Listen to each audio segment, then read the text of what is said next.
Assalamualaikum warahmatullahi wabarakatuh.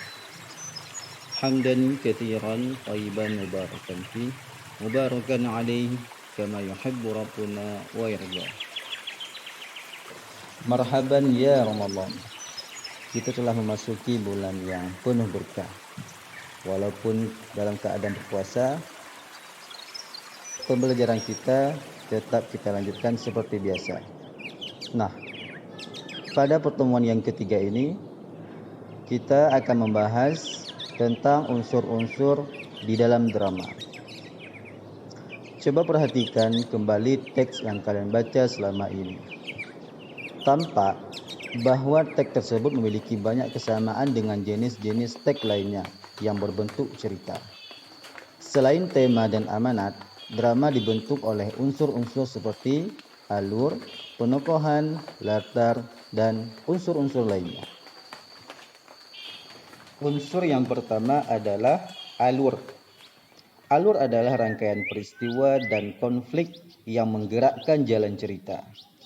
Alur drama mencakup bagian-bagian yang pertama, pengenalan cerita, yang kedua, konflik awal, yang ketiga, perkembangan konflik, dan yang keempat, penyelesaian.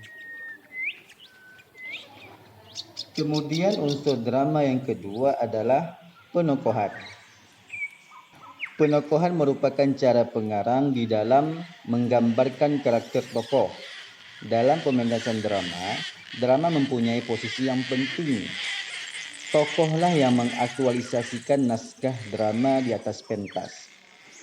Berdasarkan perannya, tokoh terbagi atas dua, yaitu tokoh utama dan tokoh pembantu. Tokoh utama adalah tokoh yang menjadi sentral cerita dalam pementasan drama. Sedangkan tokoh pembantu adalah tokoh yang dilibatkan atau dimunculkan untuk mendukung jalan cerita dan memiliki kaitan dengan tokoh utama. Tokoh utama setidaknya ditandai oleh 4 hal, yaitu yang pertama, paling sering muncul dalam setiap adegan. Yang kedua, menjadi sentral atau pusat perhatian tokoh-tokoh yang lain. Yang ketiga, kejadian-kejadian yang melibatkan tokoh lain selalu dapat dihubungkan dengan peran tokoh utama. Dan yang keempat, dialog-dialog yang dilibatkan tokoh-tokoh lain selalu berkaitan dengan peran tokoh utama. Dari segi perwatakannya, tokoh dan perannya dalam pementasan drama terdiri 4 macam, yaitu tokoh berkembang, tokoh pembantu, tokoh statis, dan tokoh serba bisa. Tokoh berkembang adalah tokoh yang mengalami perkembangan nasib atau watak selama pertunjukan. Misalnya, tokoh yang awalnya seorang yang baik, pada akhirnya menjadi seorang yang jahat. Kemudian, tokoh pembantu.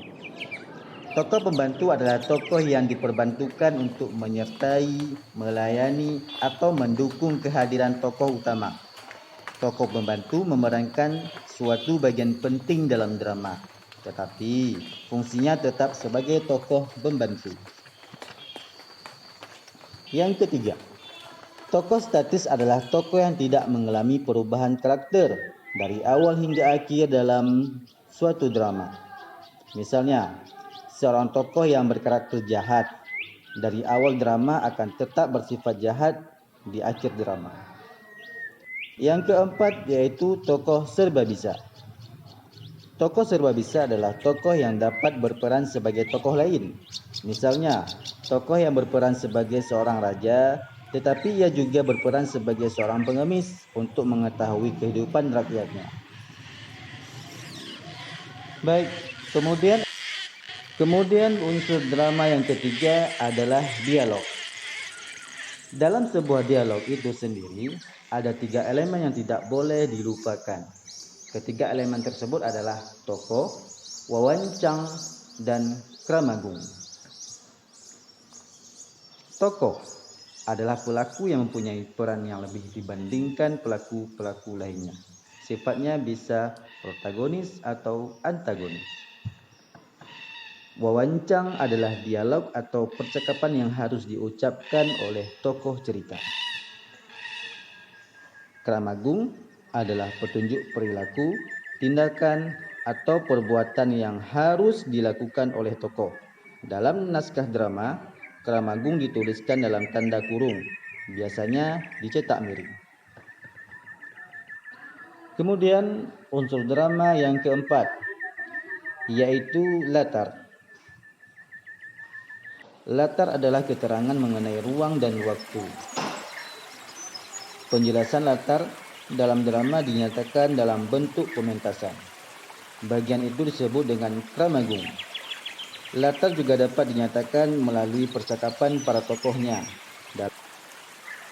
Dalam pementasannya, latar dapat dinyatakan dalam tata panggung ataupun tata cahaya.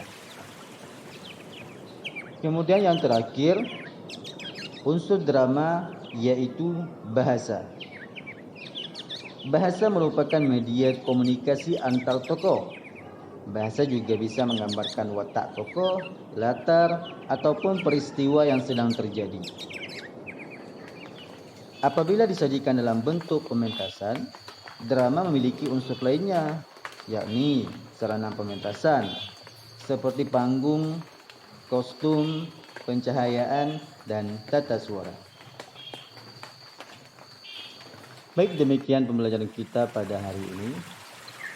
Bila ada yang kurang paham mengenai materi ini, silakan dicari artikel atau tulisan yang membahas tentang unsur-unsur drama.